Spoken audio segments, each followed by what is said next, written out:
आज के दौर में ओवरथिंकिंग एक बहुत बड़ी परेशानी का कारण बन चुका है।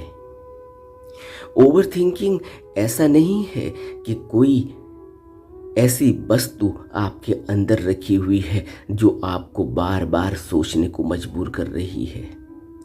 ओवरथिंकिंग तो एक ऐसा इंस्ट्रूमेंट है।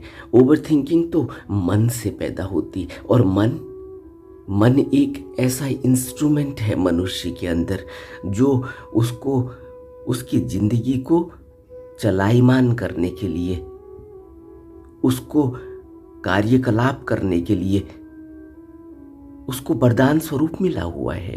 कुदरत जन्य है, कुदरत से मिला हुआ है।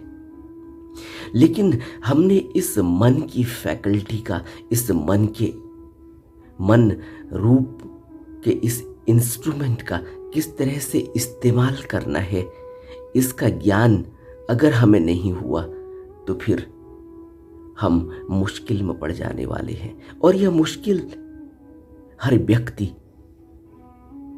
के लिए है और हर व्यक्ति इस मुश्किल से जूझ रहा है। कारण सिर्फ यही है कि हमें मन को किस तरह से नियंत्रित करना है, मन को किस तरह से अपने जीवन में, कार्यकलापों में, अपने जीवन को चलायमान करने के लिए, अपने जीवन को एक दिव्य जीवन बनाने के लिए, अपनी इस मनुष्य की ऊर्जा को सही तरह से क्रियान्वित और उसको दिव्यता प्रदान करने के लिए यह मन मनुष्य के अंदर रखा गया है। लेकिन जब हमें इस मन के बारे में कोई जानकारी नहीं होती, जब हमने इस मन के बारे में कोई रिसर्च नहीं की हो, जब हमने इस मन के बारे में कोई पढ़ाई नहीं की हो, इसको समझा नहीं हो, तो फिर हमारा जीवन अगर पशुवत न हो जाए या पशु से भी बदतर न हो जाए तो फिर और क्या हो। और इसके लिए हम किसी को दोष भी नहीं दे सकते। हालांकि हम दोष सब दूसरे पर ही डालते हैं, यह हमारे बचाव का एक तरीका है।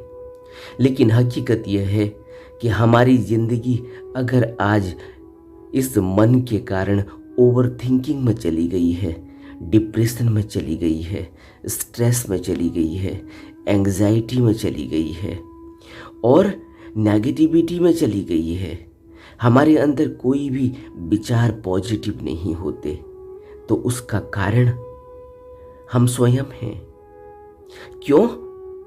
क्योंकि हमारे अंदर मन के अलावा एक विवेक और प्रज्ञा की, तर्क शक्ति की ताकत भी रखी हुई है। इस मन को हमने अपनी विवेक शक्ति से तर्क संगत तरीके से नियंत्रित करके उस कार्यकलाप में लगाना होता है जिससे हमारा जीवन इस मनुष्य से ऊपर की तरफ एलिवेट हो, ऊपर की तरफ उठे। क्योंकि मनुष्य एक संभावना है दिव्य जीवन की। और दिव्य जीवन क्या है? दिव्य जीवन के बारे में हमें बुद्ध पुरुषों ने बताया। दिव्य जीवन के बारे में हमें बुद्ध पुरुषों ने करके दिखाया, हमारे सामने अपना जीवन पेश किया, एक मिसाल रखी कि मनुष्य से बुद्धत्व तक की उपलब्धि हो सकती है, मनुष्य जीवन से बुद्धत्व तक की यात्रा की जा सकती है। और इस यात्रा के लिए हमें मनुष्य जीवन से ही शुरू करना होगा। मनुष्य के अलावा और किसी भी प्राणी में न तो सोचने और समझने की शक्ति है, न तर्क करने की शक्ति है, न विवेक और प्रज्ञा। सिर्फ मनुष्य को यह वरदान मिला हुआ है और मनुष्य अपनी नासमझी से, मनुष्य अपने अंदर यह खोज नहीं कर पाने की वजह से कि यह मन रूपी इंस्ट्रूमेंट, यह मन रूपी औजार किस तरह से हमारे अंदर इस्तेमाल हो रहा है, हमको चला रहा है और हमारा पूरा जीवन इस मन पर ही टिका हुआ है। जैसा यह चाहता है वैसा यह चलाता है। अगर हमने इसको नहीं समझा, अगर हमने इसके बारे में कोई पढ़ाई नहीं की, अगर हमने इसके बारे में कोई रिसर्च नहीं की, तो फिर हमारा जीवन निचली योनियों से, नीचे के प्राणियों से, या हमारा जीवन अगर पशु से ऊपर न उठ पाए तो कोई आश्चर्य भी नहीं है। और जिम्मेवार हम स्वयं हैं, इसके लिए कोई जिम्मेवार भी नहीं, क्योंकि मनुष्य के अंदर समस्त वह गुण विकसित हो सकते हैं जो एक बुद्धत्व की प्राप्ति के लिए आवश्यक हैं, जो एक मनुष्य को भगवान बनाने तक के लिए अनिवार्य हैं और अनिवार्य कड़ी हैं।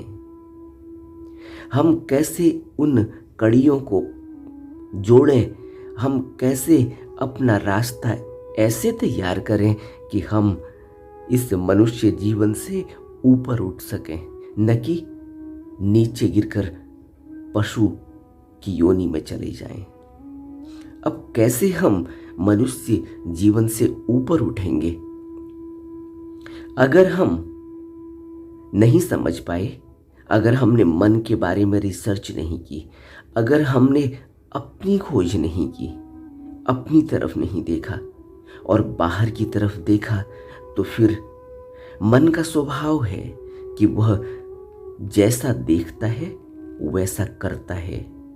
वह जैसे माहौल में रहता है वैसे ही वह करने लगता है, वैसे ही उस माहौल के हिसाब से वह ढल जाता है। मन क्या है? मन तो एक पानी की तरह एक वस्तु है। मनुष्य के अंदर एक ऐसा स्वभाव, मनुष्य के अंदर एक ऐसी व्यवस्था, मनुष्य के अंदर एक ऐसा औजार जो पानी की तरह है, जो हवा की तरह है, जो प्रकाश की तरह है, जो आकाश की तरह है। क्यों?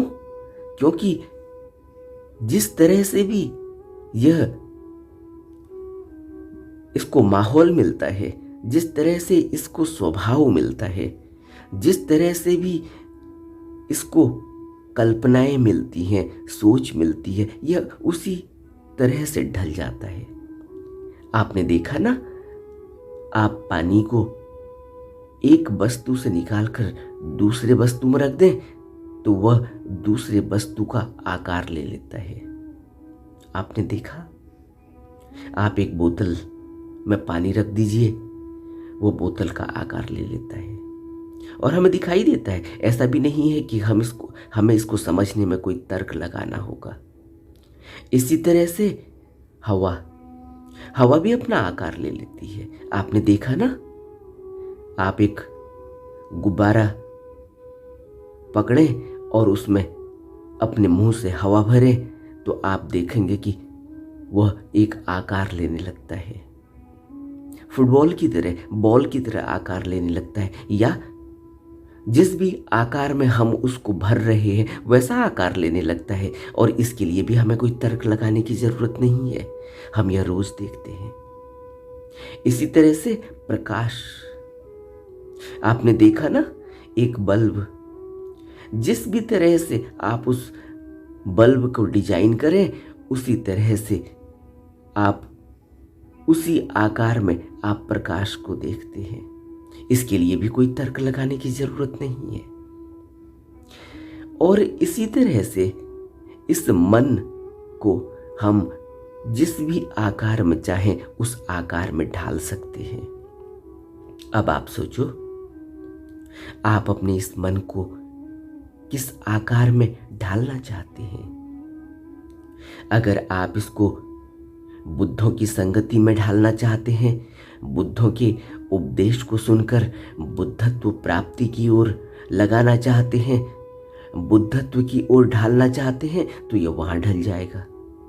अगर आप इसको एक ऐसे व्यक्ति के रूप में ढालना चाहते हैं जो तामसिक प्रवृत्ति का है, जो आलसी है, जो खूंखार है, पशुवत है, जो लड़ाई झगड़ा मारपीट छीनना लूटना क्रोध द्वेष बुरी भावना करना चाहता है, अगर आप इसको उस तरह से ढालना चाहते हैं या उस तरह से ढल जाएगा। और अगर हम इसको किसी राजसी प्रवृत्ति में ढालना चाहते हैं तो यह दिन भर दौड़ने लगेगा। यह काम भी कर लूं, वह काम भी कर लूं, यह भी पालूं, वह भी पालूं, यह नई चीजें आ गई हैं, ऐसा नया आविष्कार कर लूं, ऐसी नई सोच विकसित कर लूं, जैसा आप चाहेंगे यह वैसा करने लगेगा। यह राजसी वस्त्र पहन लेगा, यह राजा बन जाएगा। और अगर आप ये चाहते हैं कि यह सात्विक बने, इसके अंदर सोच विकसित हो, इसके अंदर प्रज्ञा विकसित हो, इसके अंदर तर्क विकसित हो, और यह एक साधारण से असाधारण मनुष्य, एक साधारण व्यक्ति से भगवान तक की यात्रा करे, तो इस तरह से यह सात्विक भी बन सकता है, भगवत स्वरूप भी बन सकता है। यानी जिस तरह से कृष्ण ने अर्जुन को उपदेश देते समय कहा कि इस मनुष्य के अंदर 3 गुण हैं, इस मनुष्य के अंदर सतोगुण है, इस मनुष्य के अंदर रजोगुण है, और इस मनुष्य के अंदर ही तमोगुण है। यानी सतोगुण जो सत्य की ओर बढ़ सकता है, जो सात्विक है, सात्विक विचारधारा विकसित कर सकता है, सत्य को प्रकट कर सकता है, और सत्य को प्रकट होते ही वह भगवत स्वरूप हो जाता है, उसको हम भगवान कहते हैं। बुद्ध को हमने भगवान कहा, महावीर को हमने महावीर कहा, वर्तमान कहा, उनको हमने भगवान कहा। इसी तरह से हमने रजोगुण जब विकसित हो जाता है तो हम राजा महाराजा, और हमने राजा महाराजाओं की कहानियां पढ़ी हैं, और हमने राजा महाराजाओं को अभी वर्तमान स्वरूप में हमने बड़े बड़े पॉलिटिशियन को देखा है जो राजसी वस्त्र पहनकर, जो राजा की तरह अपने देश का प्रतिनिधित्व करते हैं, एक देश से दूसरे देश से संपर्क करते हैं, और रोज हम यह देखते हैं। इसी तरह से तमोगुण, हमने तामसिक प्रवृत्ति को देखा है, मनुष्य किस तरह से जानवर बन जाता है, मनुष्य किस तरह से भोजन करता है, मनुष्य क्या भोजन करता है, किस तरह से मांसाहार करता है, किस तरह से शराब पीता है, किस तरह से उत्पात मचाता है, किस तरह से मारपीट और जान ले लेता है, जिस तरह से पशु करते हैं। और पशु तो अपना पेट भरने के लिए करते हैं, अपनी उन 3 जो बेसिक अनिवार्यता है, जो मूलभूत अनिवार्यता है, छत के लिए, रहने के लिए, घर के लिए, और दूसरा भोजन के लिए, और तीसरा प्रजनन के लिए। जानवर तो सिर्फ 3 चीजों के लिए हिंसक होता है, जान लेता है दूसरे की, दूसरे जानवर की। क्यों? क्योंकि वह इन तीनों आवश्यकताओं की पूर्ति करना चाहता है। बिना इसके वह जिंदा नहीं रह पाएगा, अपनी सुरक्षा करना चाहता है। लेकिन मनुष्य के अंदर तो सतोगुण तक विकसित हो सकता है, और सतोगुण विकसित करने के लिए या रजोगुण विकसित करने के लिए या तमोगुण विकसित करने के लिए जो भी सोचने और समझने की क्षमता है, तर्क शक्ति को जगाने की क्षमता है, विवेक और प्रज्ञा को जगाने की क्षमता है, वह तो सिर्फ मनुष्य के अंदर है। लेकिन मनुष्य क्या करता है? आजकल मनुष्य क्या कर रहा है? हम आज के परिप्रेक्ष्य में देखें तो मनुष्य अपने मन से ओवर थिंकिंग कर रहा है। ओवर थिंकिंग क्यों होती है? एक बहुत बड़ी परेशानी और बहुत बड़ी बीमारी इस समाज को लग चुकी है, इस मनुष्य, इस सभ्यता को लग चुकी है। क्या है यह ओवर थिंकिंग? यह ओवर थिंकिंग है कि अपने मन को जरूरत से ज़्यादा सोचने और विचारने में लगाना। और ज़रूरत से ज़्यादा सोचने और विचारने में हम क्यों लगाते हैं?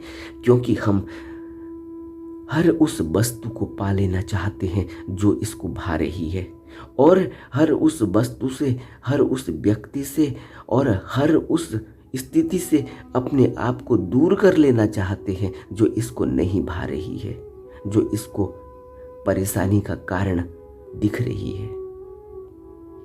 और इसके लिए यह ओवर थिंकिंग करता है। यह सोचता है ऐसे हो जाएगा तो क्या होगा, वैसे हो जाएगा तो क्या होगा।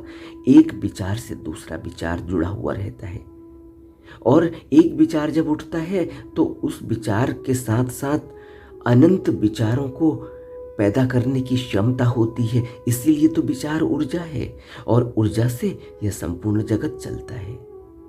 यह जो भी आप चलायमान देखते हैं, इस जगत को देखा ना आपने? यहाँ पृथ्वी घूम रही है, पृथ्वी चल रही है, यहाँ चांद चल रहा है, यहाँ सूरज चल रहा है, यहाँ गैलेक्सीज चल रही है, और अनंत समय से अनंत समय तक चल रही है, और कभी भी रुकती नहीं।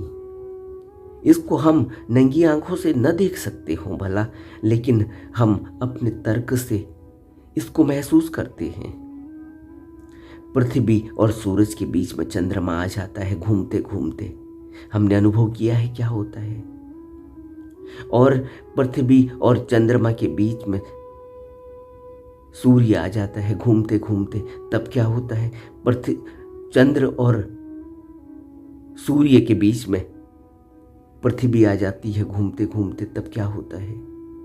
जब भी तीनों की स्थितियां बदलती हैं, जब भी तीनों घूमते घूमते एक दूसरे की ओट में आ जाते हैं, तब क्या होता है?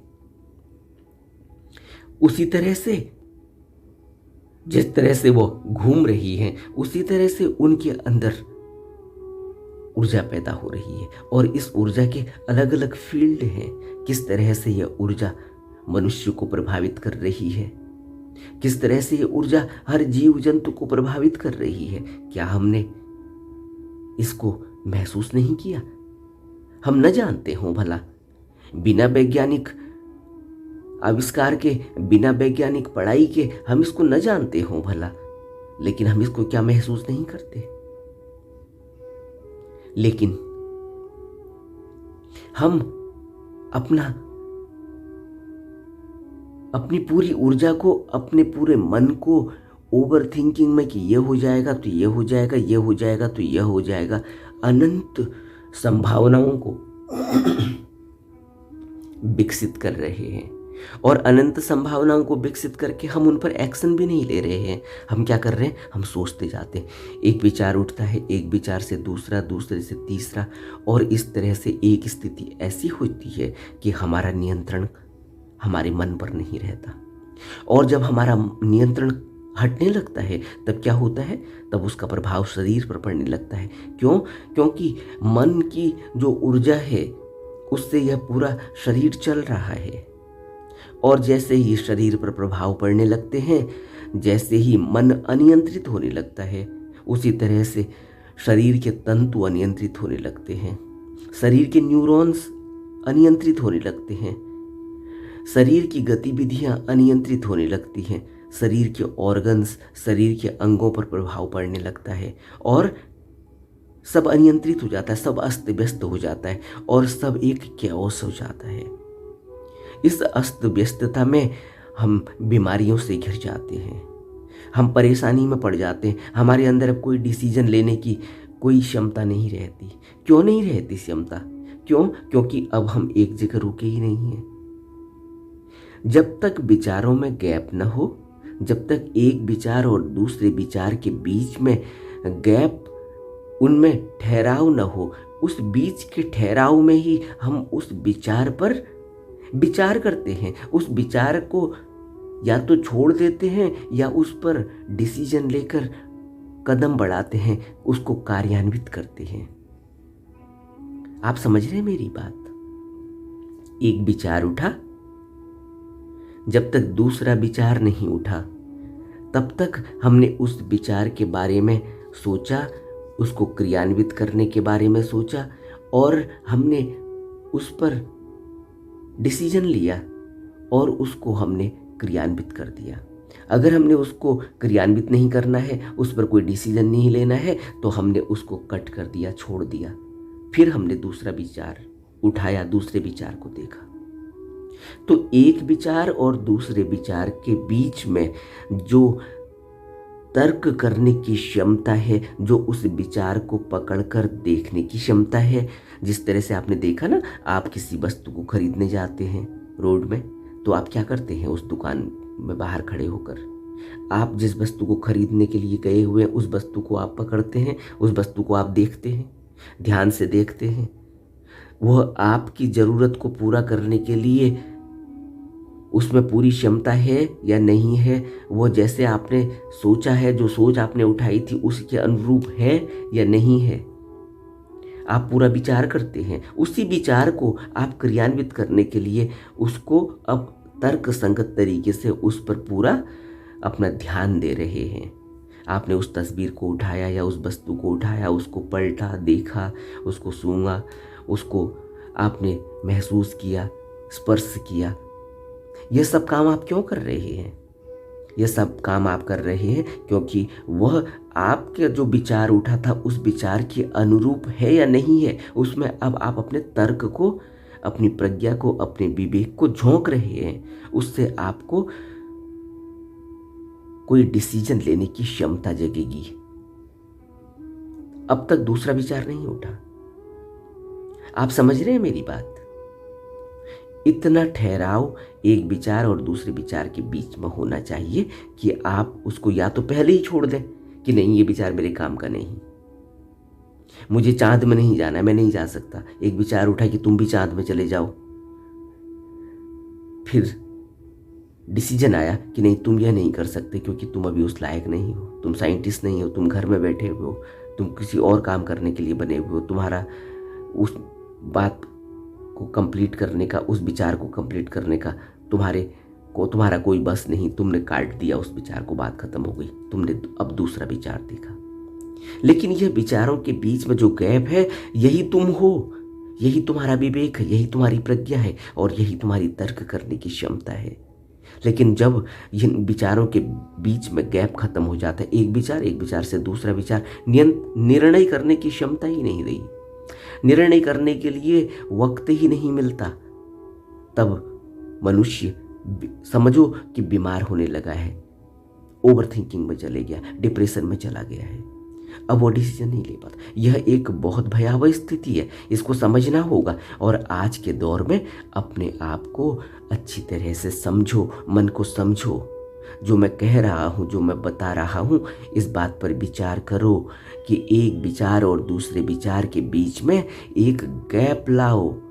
उस विचार को अच्छी तरह से देखो, उसका अवलोकन करो, उसको पकड़ो, उसको पूरी तरह से उसको अलग अलग उसको बांटो और उसको देखो, खोल कर देखो कि क्या वह आपके काम का है, क्या उसको आप डिसीजन में अपने रखते हैं, क्या आप उसको क्रियान्वित कर सकते हैं। अगर आपके डिसीजन में नहीं क्रियान्वित नहीं कर सकते, उसको तुरंत काट दो, उसको चले जाने दो। तब दूसरा विचार, दूसरा ऑप्शन उठाओ। और ऐसा करने के लिए तुम्हें क्या करना होगा? ऐसा करने के लिए हमें रुकना होगा, ऐसा करने के लिए हमें ध्यान करना होगा, हमें मेडिटेशन करनी होगी। मेडिटेशन की अनिवार्यता इसीलिए है कि एक विचार और दूसरे विचार के बीच में गैप पैदा किया जाए। इसलिए हमें आनापानसति की जरूरत है, इसलिए हमें विपस्सना की जरूरत है। आज मैं 5 चीजों पर विचार करूंगा, उन 5 बातों पर विचार करूंगा जिन 5 बातों से ओवर थिंकिंग पर नियंत्रण पाया जा सकता है। पहली बात है ध्यान साधना। ध्यान करना है इसलिए कि ओवर थिंकिंग से बचा जा सके। और ध्यान करने की विधि क्या है? बुद्ध ने हमें आनापानसति बताया, बुद्ध ने हमें विपस्सना बताया। विपस्सना के 2 प्रकार, आनापान और विपस्सना। आनापान में हम सांस को देखते हैं, अपनी तरफ से कुछ नहीं करते। एक गैप हमें महसूस होता है जब सांस लेते हैं, सांस आ रही है, रुक रही है और फिर वापस जा रही है, फिर रुक रही है, एक पल को विराम आ रहा है, फिर दूसरी सांस अंदर जा रही है। यह जो विराम आ रहा है, इस विराम को जिसने देख लिया, जो इस विराम के अंदर ठहर गया, उसी को बुद्धत्व उपलब्ध होता है। उसी के विचार रुकते हैं और विचार रुकते ही जो फूल खिलता है, जो चमक पैदा होती है, जो प्रज्ञा खिलती है, जो सहस्त्र दल कमल खिलता है, वो यही है। वो इसी रुके हुए विचार में खिलता है। इसीलिए ध्यान की अनिवार्यता है। और ध्यान के अलग अलग प्रकार हैं, अलग अलग बुद्ध पुरुषों ने अलग अलग तरीके से समझाया, बताया, लेकिन मकसद सिर्फ यही है, किसी तरह से यह ठहराव आ जाए जहाँ हमें वह चमक पैदा हो जाए, वह सहस्त्रार में हजारों पंखुड़ी का फूल खिले, प्रकाश पैदा हो और वह तरंगे सुनाई दे, वह दिव्य ध्वनि सुनाई दे, जिसको हम अनहद कहते हैं। सिर्फ इतना ही इसका मकसद है।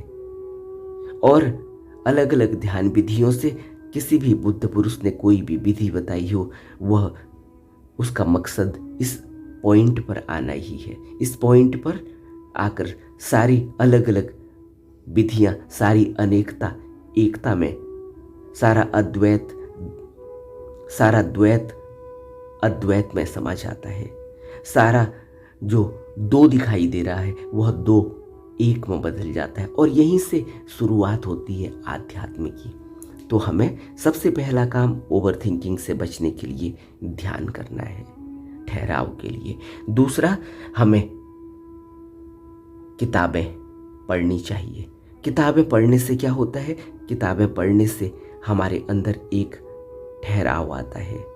क्योंकि जब हम ध्यान लगाते हैं, मकसद इसका भी यही है कि जो हम पढ़ रहे हैं उसको ध्यान से पढ़ें। जैसे ही हम पढ़ेंगे वैसे ही हम ओवर थिंकिंग से दूर चले जाएंगे। दूसरा विचार उठेगा, उससे पहले हम उसी विचार पर होंगे, क्योंकि हम अभी किताब पढ़ना भी एक ध्यान लगाना ही है। इसीलिए तो बचपन से ही हमने क्या शुरुआत करी, किसी भी छोटे बच्चे को हमने क्या शुरुआत करी, उसको हमने ध्यान लगाने के लिए, उसको रोकने के लिए उसके मन को किताब का सहारा लिया। किताब का सहारा इसीलिए लिया कि वह रुके तो उसके अंदर ध्यान घटित हो। तीसरा, दोस्त, यार दोस्तों से मिलना, बातचीत करना, ग्रुप में रहना, अपने घरों में, फैमिली में रहना, यह सब क्यों जरूरी है? इससे हम एक दूसरे से एक्सचेंज करते हैं, इससे हम एक दूसरे की सुनते हैं। कैसे सुनेंगे? अगर हम कहे ही जाएंगे अपनी, अगर हमारे अंदर सोचने और समझने की और सुनने की क्षमता ही ना हो, तो क्या सोच रहे हैं आप अपनी ही कहे जाएं किसी को और दूसरे की सुने नहीं। तो कहने से क्या होता है? कहने से बीच में विचार कैसे पैदा होगा? कहने से ठहराव कैसे आएगा? इसलिए हम एडजस्ट करते हैं, इसलिए हम सामंजस्य पैदा करते हैं कि हम सुनते हैं और फिर हम उसको मनन करते हैं। अपनी कहते हैं तो सोच समझ कर कहते हैं। इसलिए अपनी भावनाओं को व्यक्त करने के लिए हमें कोई कॉम्पेनियन चाहिए, हमें कोई दोस्त चाहिए, हमें फैमिली चाहिए, हमें लोग चाहिए, हमें प्राणी चाहिए। इसीलिए तो आज जब लोगों की संख्या कम हो गई तो हमने क्या किया, हमने पेट पालने शुरू कर दिए। हमने तोते पाले, हमने बिल्लियां पाली, हमने कुत्ते पाले, हमने और कोई जानवर पाले। क्या मकसद है? मकसद ये है कि कम्युनिकेशन हो, हमें कम्युनिकेशन चाहिए। तीसरा, हमें क्रिएटिविटी चाहिए। क्रिएटिविटी से क्या होता है, हमारे अंदर विचार करने की क्षमता पैदा होती है और उस विचार को क्रियान्वित करने की क्षमता पैदा होती है।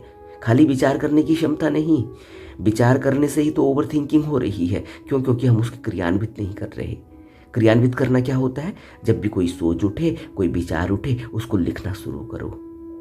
कोई कविता लिखो, कोई पैराग्राफ लिखो, कोई निबंध लिखो, कोई ऐसे लिखो। कोई बात आपको जमती है, उस बात को पूरा एक आर्टिकल लिखो।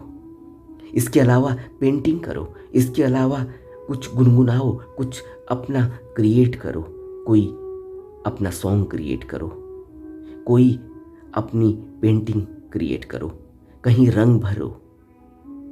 बहुत काम है। क्रिएटिविटी मनुष्य के अंदर सब में रखी हुई है, बस उसको उघाड़ने की ज़रूरत है। ऐसा नहीं कि कोई व्यक्ति पेंटर नहीं बन सकता या कोई व्यक्ति राइटर नहीं बन सकता। सब कुछ बन सकते। सबके अंदर संभावना पर्याप्त रखी है और अपूर्व रखी है। कोई भी उसका हिसाब नहीं, महासागर है।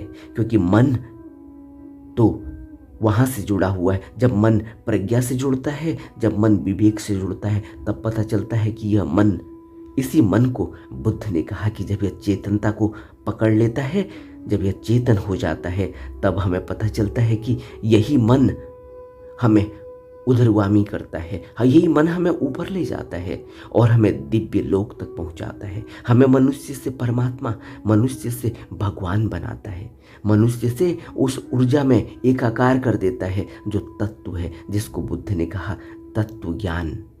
उस तत्व तक हमें यह मन के सहारे ही हमें पहुंचना होता है। उसके अलावा चौथा काम है म्यूजिक। म्यूजिक का अर्थ है कि ऐसी धुनें, ऐसी दिव्य आवाज़ें सुनने की कोशिश करनी है। कहीं कोई पक्षी बैठा है, उसको सुनने की कोशिश करें।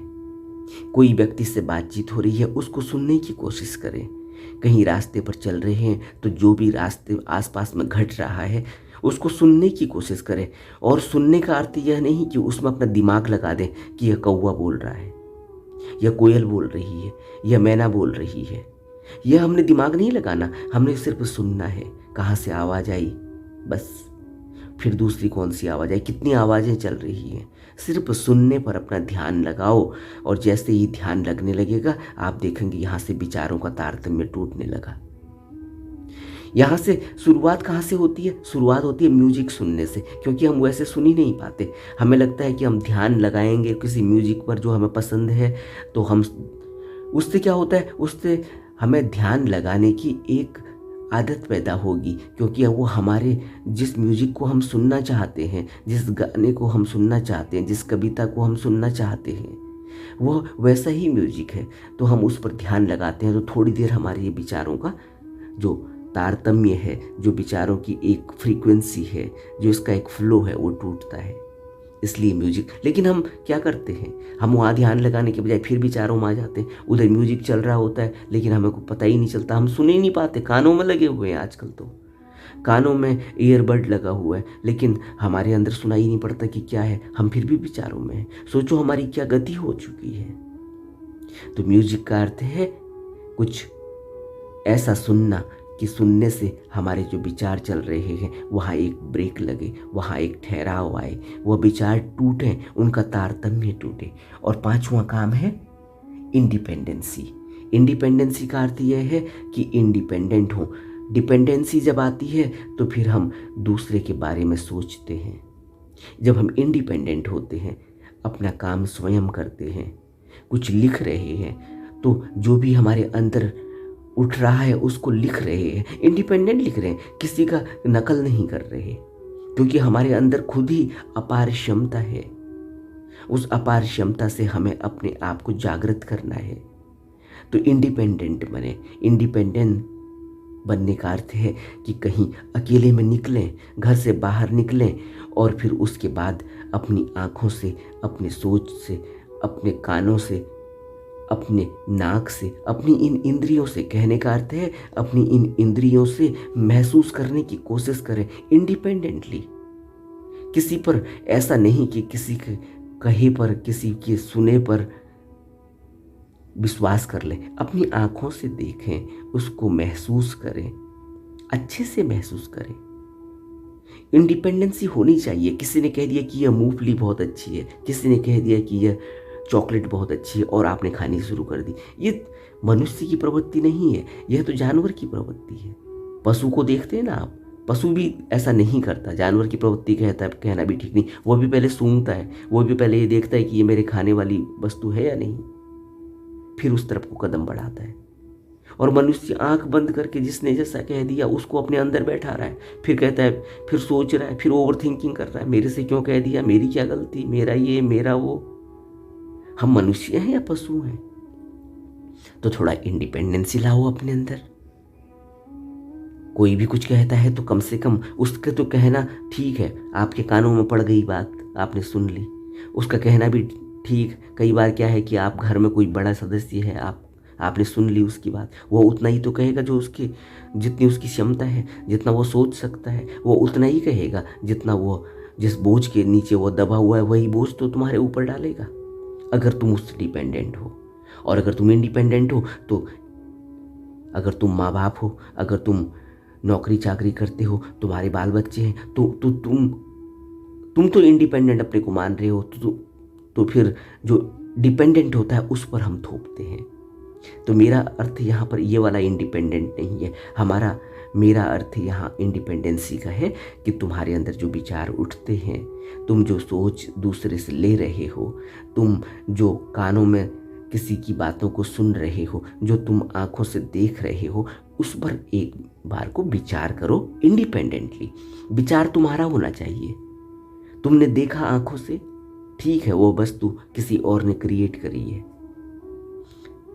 वो वस्तु समझो कुदरत ने ही क्रिएट करी है, लेकिन अब कुदरत ने क्रिएट करी है, अब कुदरत से झगड़ा करने तो नहीं जाओगे अगर तुम्हें पसंद नहीं है तो।